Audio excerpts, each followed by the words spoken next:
Selamat siang investor, kembali bersama saya Melina dari Mexico Futures. Pada kesempatan kali ini kita akan membahas berita apa saja yang mempengaruhi pasar saham dan juga minyak. Bursa saham Amerika Serikat ditutup bervariasi pada akhir perdagangan Kamis waktu setempat atau Jumat waktu Indonesia Barat setelah data menunjukkan lebih dari 1,5 juta orang Amerika mengajukan tunjangan pengangguran pada pekan lalu. Sejauh ini pandemi COVID-19 masih menjadi katalis negatif yang menekan perekonomian dan gerak Wall Street. Jumat 19 Juni 2020, indeks Dow Jones Industrial Average turun sebanyak 39,51 poin atau 0,15% menjadi 26.080,1. Kemudian S&P 500 meningkat sebanyak 1,85 poin atau 0,06% menjadi 3.119,34. Sebanyak 7 dari 11 sektor utama S&P 500 berakhir lebih rendah, dengan sektor real estate turun sebanyak 1,34%. Sedangkan sektor energi naik sebanyak 1,19% dan menjadi kelompok dengan kinerja terbaik. Indeks komposit Nasdaq naik 32,52 poin atau 0,33% menjadi 9.943,05. Departemen Tenaga Kerja melaporkan klaim pengangguran awal Amerika Serikat tercatat sebesar 1,508 juta pada pekan yang berakhir Sabtu lalu, turun sedikit dari 1,566 juta yang direvisi naik pada minggu sebelumnya. Ekonom yang disurvei oleh Dow Jones memperkirakan 1,3 juta klaim pengangguran untuk minggu ini. Ini menandai 11 minggu berturut-turut penurunan tingkat klaim pengangguran. Pergerakan Wall Street juga turut mempengaruhi pergerakan bursa Asia yang bervariasi. Terlebih kini fokus investor berayun antara kekhawatiran tentang gelombang kedua pandemi virus corona dan harapan yang lebih optimistis tentang pemulihan ekonomi global. Jumat 19 Juni 2020, Nikkei 225 Jepang naik 0,18%, sementara indeks Topix turun sebesar 0,39%. Di Korea Selatan, Kospi turun 0,75%, saham di Australia mencatat kenaikan dengan S&P atau Australian Exchange 200 naik sebesar 0,39%. Secara keseluruhan, indeks MSCI Asia di luar Jepang diperdagangkan 0,14% lebih rendah.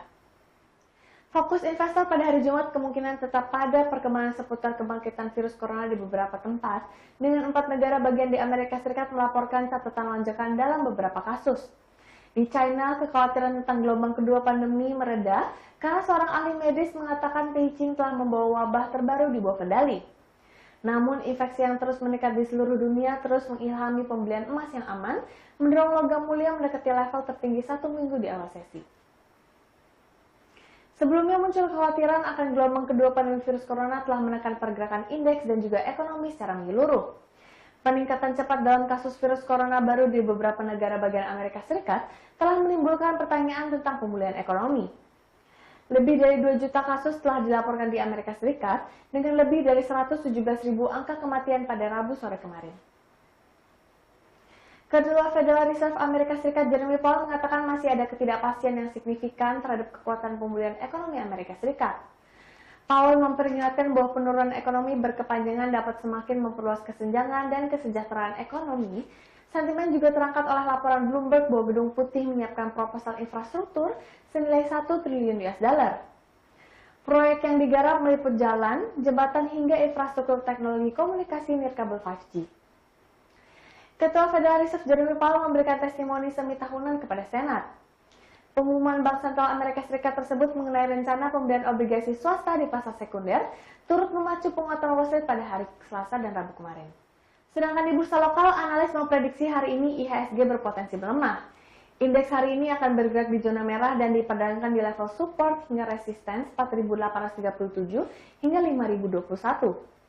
Gelombang tekanan dalam pola gerak IHSG belum terlihat akan berakhir dalam waktu dekat. Sentimen dari capital outflow yang telah terjadi secara year to date masih berlangsung.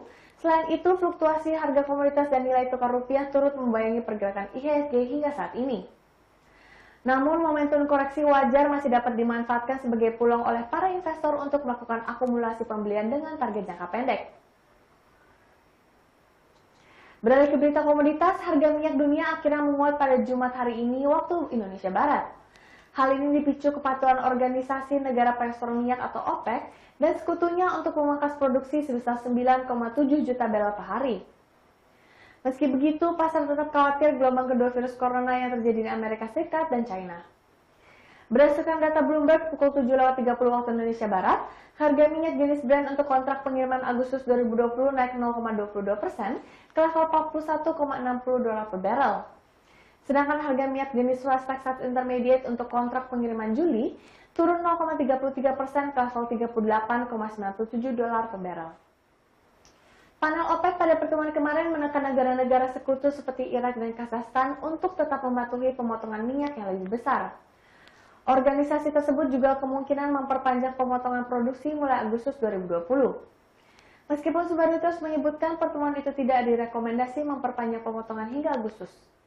Panel yang dikenal sebagai Joint Ministerial Monitoring Committee menyarankan OPEC dan negara sekutunya yang dikenal sebagai OPEC Plus untuk bertemu lagi pada 15 Juli 2020. Pertemuan tersebut akan membahas rekomendasi perpanjangan pemotongan produksi untuk mendukung harga minyak.